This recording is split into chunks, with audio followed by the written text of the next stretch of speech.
Alright guys, here we go again with some more of the Great Ace Attorney Chronicles. And now we're at the trial trying to defend Gina Lestrade and hopefully get her the good verdict that she deserves. So I hope you all continue to enjoy watching and let's keep it rolling. Alright everyone, and we're back. Where's he going with this? Mr. Sholmes appears to take pleasure in tinkering with eccentric machinery. Eccentric? Says who? Not me. Don't give me that look. He installed a pair of machines like this one in the victim's shop. Oh! That's one of Hurley's red-handed recorders. What is that, Counsel? It has the appearance of a photographic contraption. As your lordship has surmised, it is indeed a camera attached to a small timing device. Every half an hour, it automatically photographs the interior of the establishment. The idea being that if the thief were to break into the shop, he would be caught red-handed. The prosecution has obtained the photographs taken by the device in the night in question.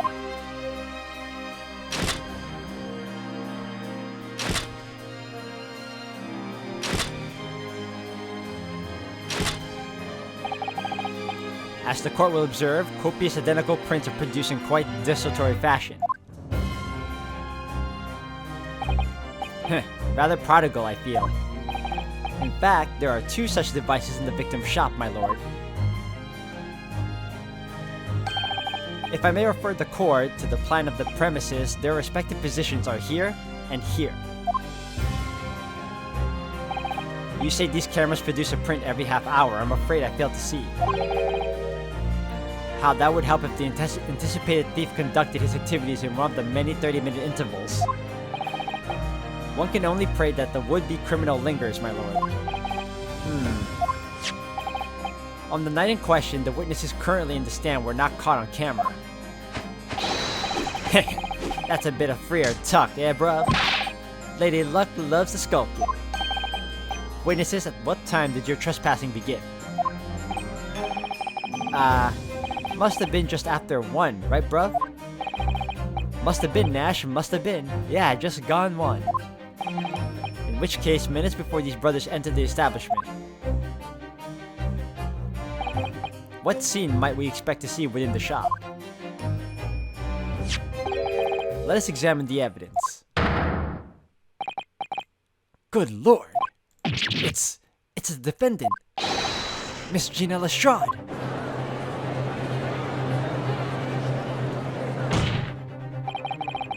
You know, a picture doesn't tell all. As the court can clearly see, the accused is pictured, gun in hand, facing the victim over the shop counter, no doubt coercing the proprietor to open the door to his storeroom. Quiet. One can only too easily imagine the events that unfolded. The court will take the photographic print as evidence, if you please, counsel. I think it was quiet, not quiet. I don't know. I have to check the history. I don't believe it. Ginny! In short, the accused is the only person who could possibly have killed Mr. Windibank.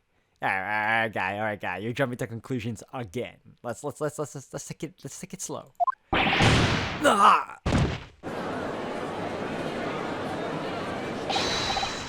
I say, my lord.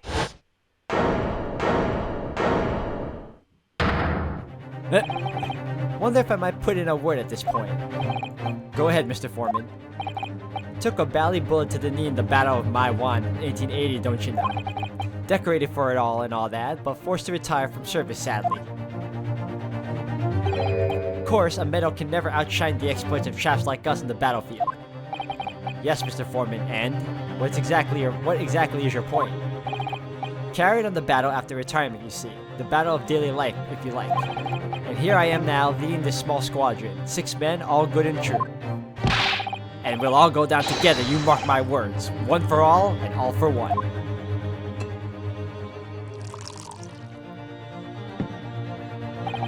The ladies and gentlemen of the jury have reached agreement, have they? Is that what we are to understand? Well, Mr. Foreman, is that correct? In a manner of speaking, yes. That is the Garadeb squadron's position, sir. What? No! It's too soon to make a judgment here. Status report for the court, man. On the double. His lordship insists on promptitude at all times, and that goes for making decisions too. I think you'll find the truth is as clear as day now. I could reach out and touch it. I wouldn't have left it in there. I just wouldn't. But in all honesty, I can't actually remember. Situation clear. Stop. No room for doubt. Stop. Truth now undeniable. Stop. I am very sorry for brothers. They are unlucky. Very well. I now call upon each member of the jury to state his or her leaning in this matter. Announce your considered verdicts to the court.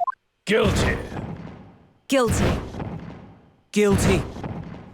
Guilty. Guilty. Guilty.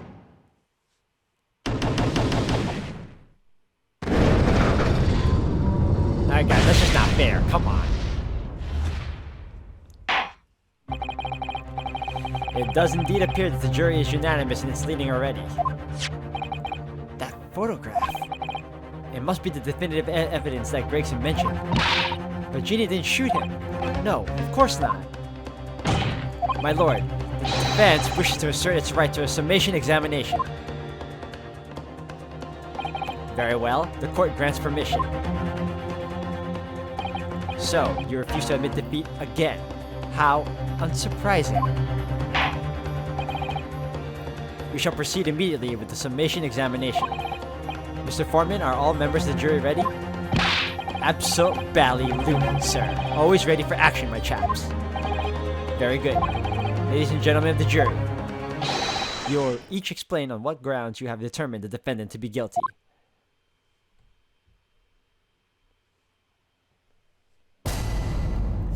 Judicial findings. Alright, here we go. Contentions. All evidence clearly points the finger of guilt at this young pickpocket teen. As a housemaid, I should like to see all filthy eyesores promptly and vigorously eliminated. Really? I think you'll find that if you look at the photograph in stereo, the truth will just pop out. If I have left it in there, I should think there will be repercussions by now. Mind made up. Stop. Global radio transmission of verdict to follow. Stop. In Motherland, we say never judge by clothes, judge by head. I am convinced brothers are innocent. The circumstance of the crime and the evidence do indeed implicate the defendant rather comprehensively. The storeroom, locked from the inside, in which the victim and the accused were discovered alone. And in the accused's hand, the fatal revolver, the firing which was heard by these witnesses. Not to mention, this print. Taken from a chap who's seen action on the battlefield. That young girl's on the verge of pulling the bally trigger. Alright, my guy, again, let's not judge a picture, okay? It doesn't tell us everything. Thanks a lot, Mr. Sholmes. Oh dear, Hurley's cameras were supposed to help, not hinder. I'm afraid I think you have an uphill struggle ahead of you. But Gina didn't shoot Mr. Winterbank. Which means there's more to this situation that we've yet to see. Agreed. You have the floor, counsel. Proceed with the summation examination. Okay, boys. Let's make magic happen. Jury examination. The defense's rebuttal.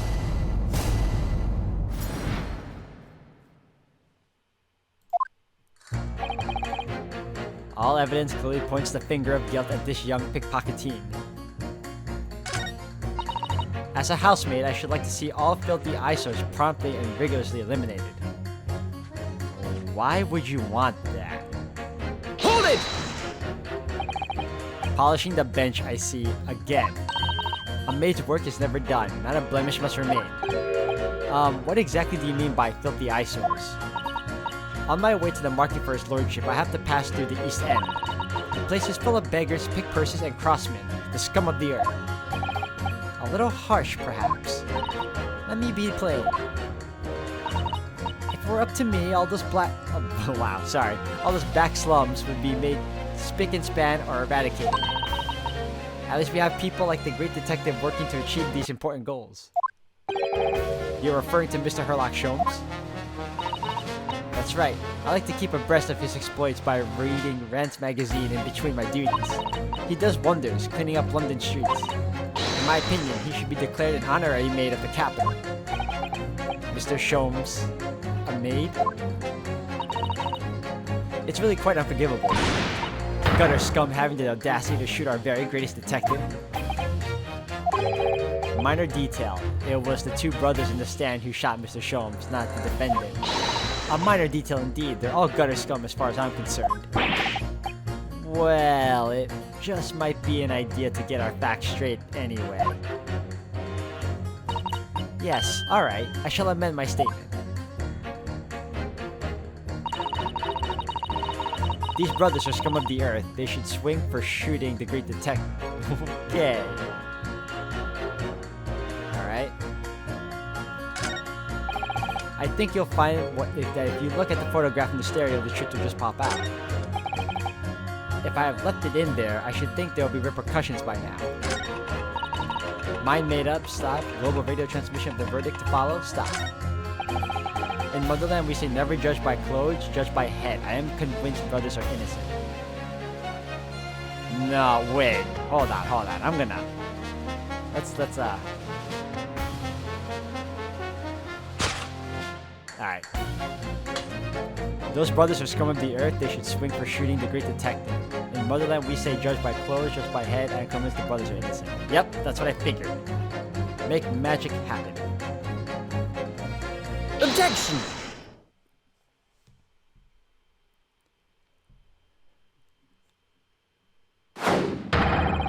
Those two statements clearly contradict each other. Good lord. Counsel, explain yourself. Oh my statement contradictory?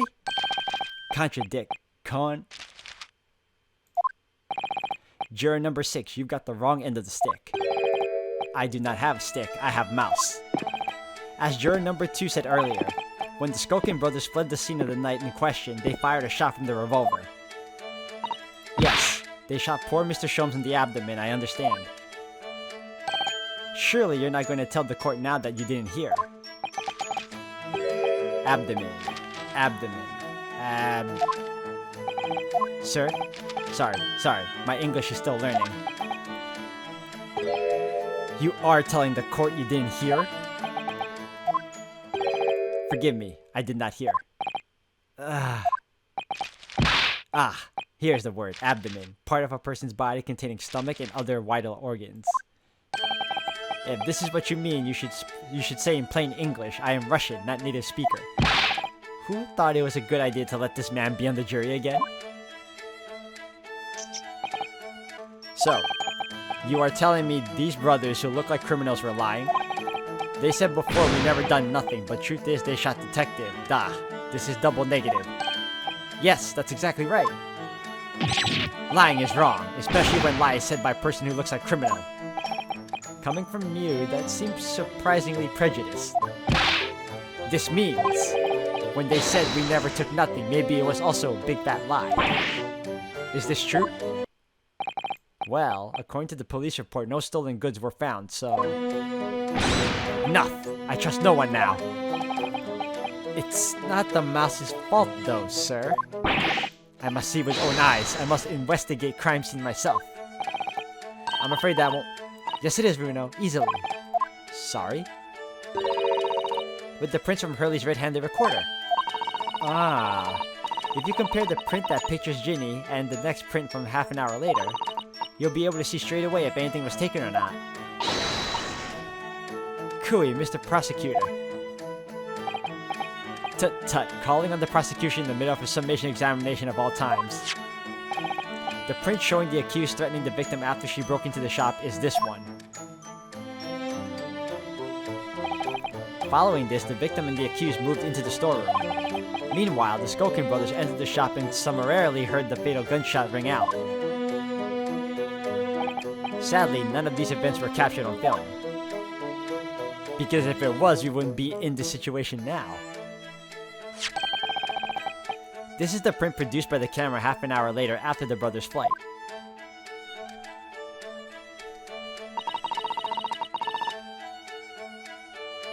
So this was taken after Hurley was shot then. As far as I can tell, nothing has been taken. That does seem to be the case. I can't notice anything that's obviously missing in the second print. So, the brothers should look like criminals told only one lie. They shot man, but they stole nothing. It would seem so, yes. Good. No, not good. You were right, I did not understand the situation. Now I know brothers have lied. I think it's very important to continue a trial. To start. Thanks.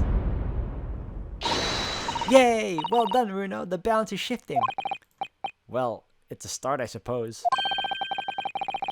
But there must be more in what these jurors are saying than I can use to expose the truth. And if I can do that, we just might turn the situation to our favor still. Thank you, counsel. Continue with the summation examination.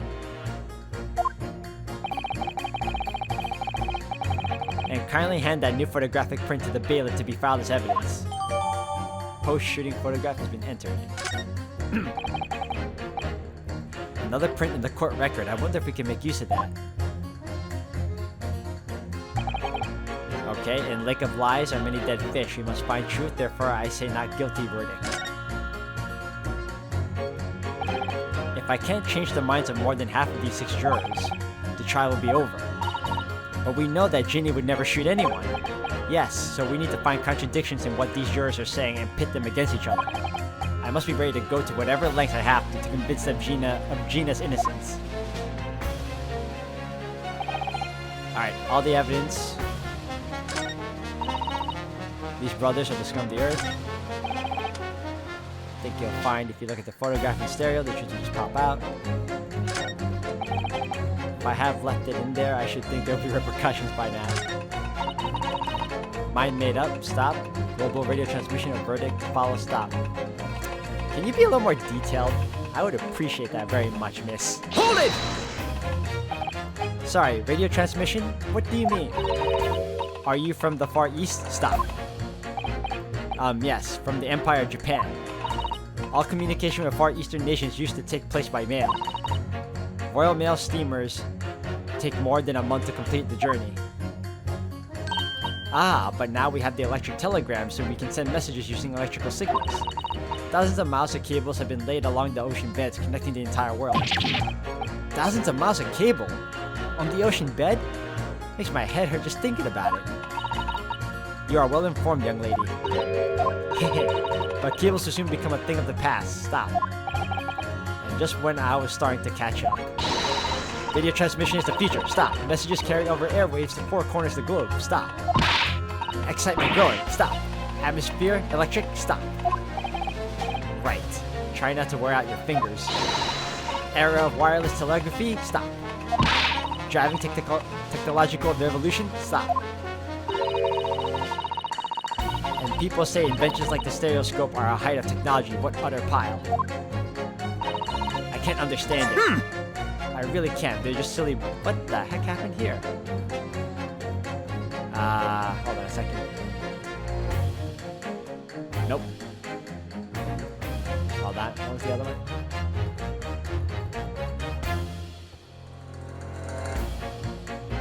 Oh, what is going on here?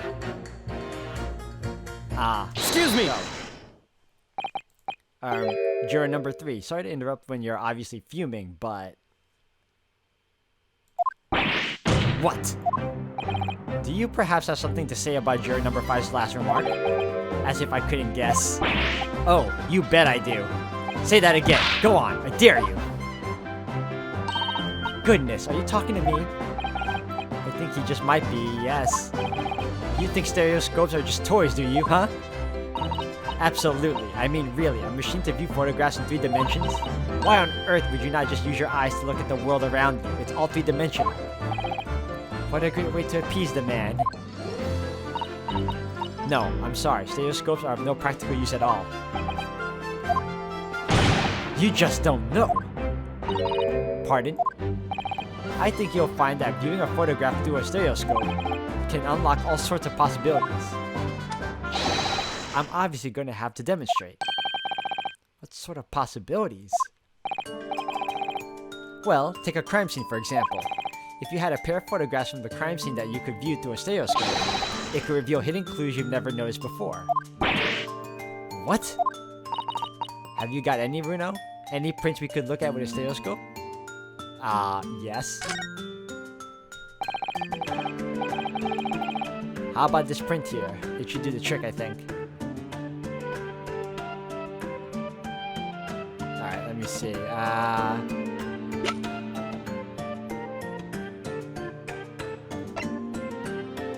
Photograph of Gina.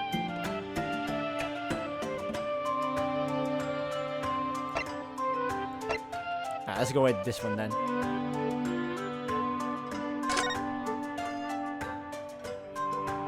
Or am I supposed to? Hold on.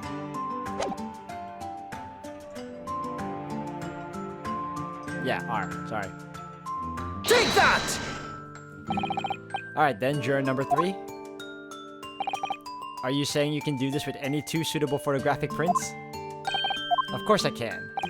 Very well then. I'd like you to demonstrate. I'd be delighted to. Just give me one more print and I'll amaze you all. Alright. Let's go with... This is photograph of Gina. Then we need the second one. Post-shooting. Take that! Alright, these 2 prints were both taken with the same camera and window banks on the night in question. Yes, I see. Tell me, Mr. Lawyer. Do you know how stereographic images work? Do you understand the principle? Well, I think so.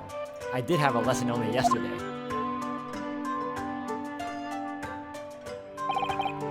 The left and right eye images need to be the same, only with a slight shift in the positions of some objects.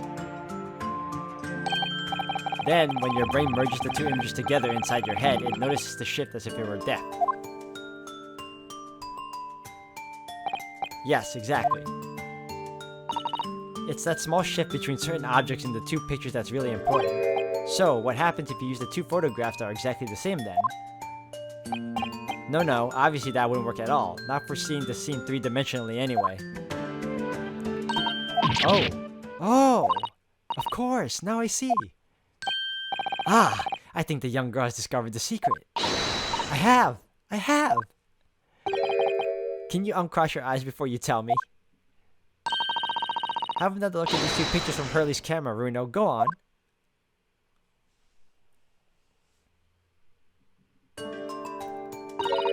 Can you see that there's a really obvious difference between them? Yeah. Of course there is. There are 2 people in the first and no people in the second. Well, yes, you can see that straight away, but now... Hold on, I'm trying to see the difference here.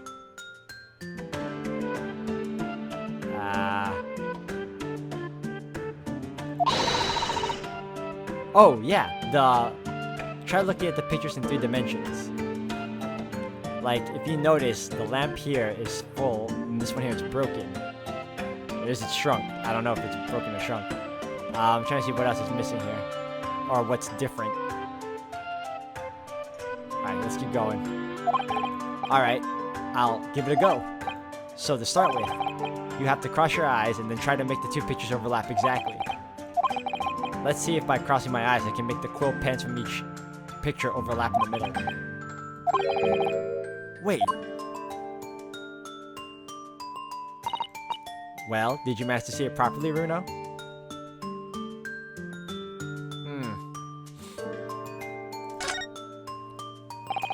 I'm just not very good at this, that's the trouble. Oh, don't worry, I have just the thing.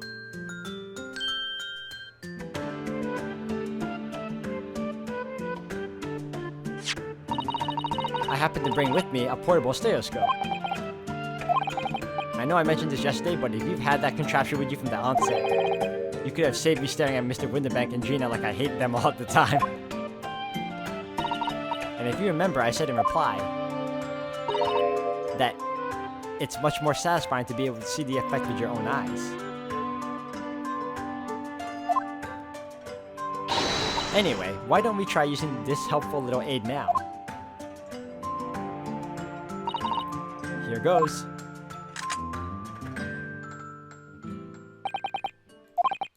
Now let's see what we got. Wait, look at that. What's going on with these two pictures? Some of the things on the counter sort of jump out at you.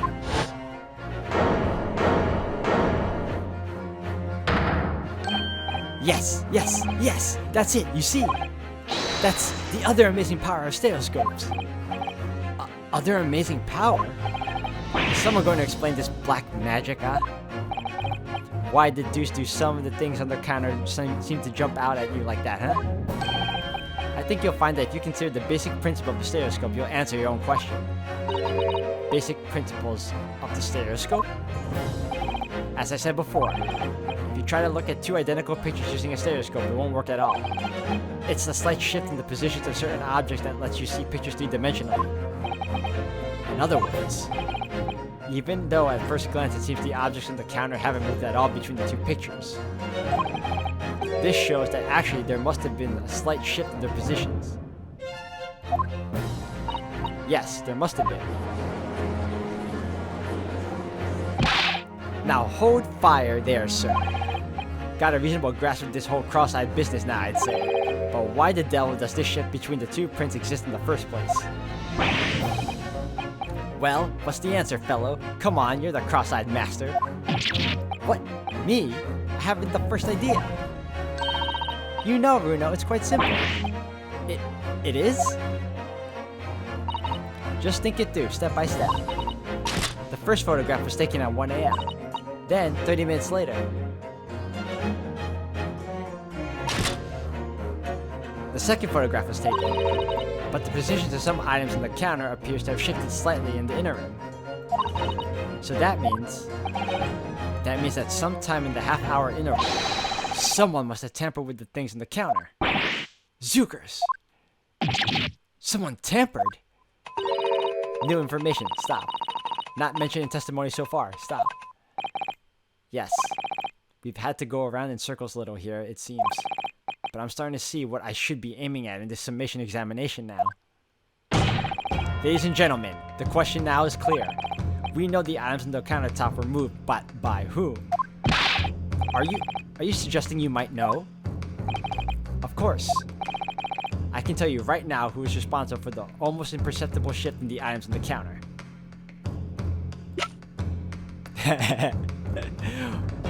Imagine Van Zieks? Nah, it's one of the brothers, or both of them actually.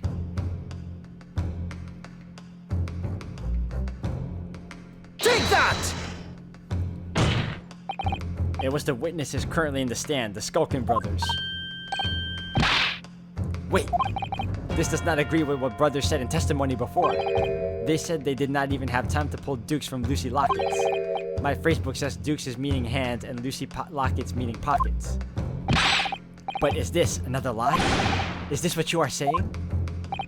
Yes, I'm afraid so. Now hold on there a minute, you can't be sure of that. I quite agree, the accused is a common pick purse after all. It's perfectly possible that she went through the things on the desk to see what she might steal. I think that's unlikely. And why exactly? As you can see from this photographic print, the defendant was pointing a gun at the victim. It would seem as my learned friend indicated that she was coercing Mr. Winterbank to open the storeroom door. In other words, Miss Lestrade's interest lay within the storeroom, not in the main shop, giving her no reason to touch anything on the counter. All of which points to one thing. The Skulkin brothers have omitted key facts in their testimony. But the accused is a pick purse. Come and gutter trash. Why look any further for the wrongdoer here? Because the Skulkin brothers are thieves, madam. No better, in fact worse, than a pick purse. I believe that these brothers were looking for something on the victim's counter that night.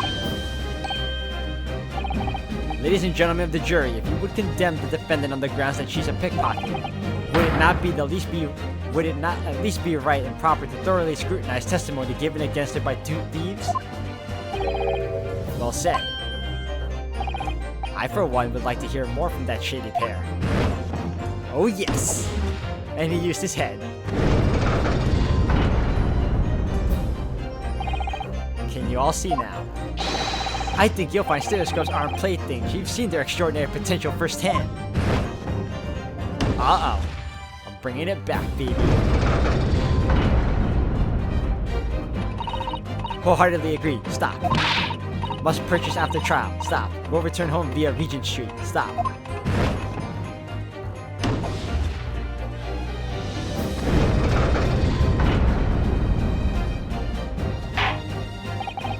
Well, it would seem this trial has yet to run its course.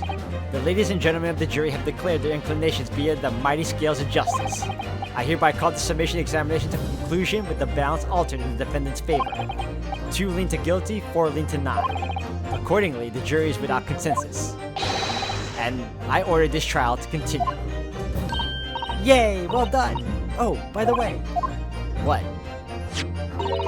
You should hold on to this, Reno. You never know when it might come in useful. Twice in one trial would be unusual, surely. But alright.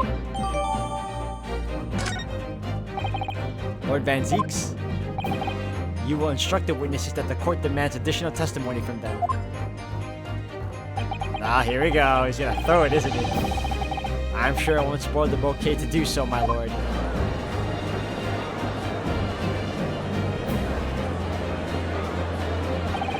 I've won myself another chance to probe that pair about their activities that night at least. And I won't stop probing them until I've proven that Gina is innocent.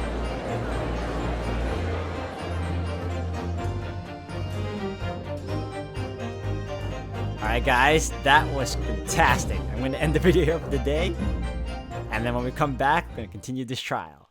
So thank you all for watching, and until the next one.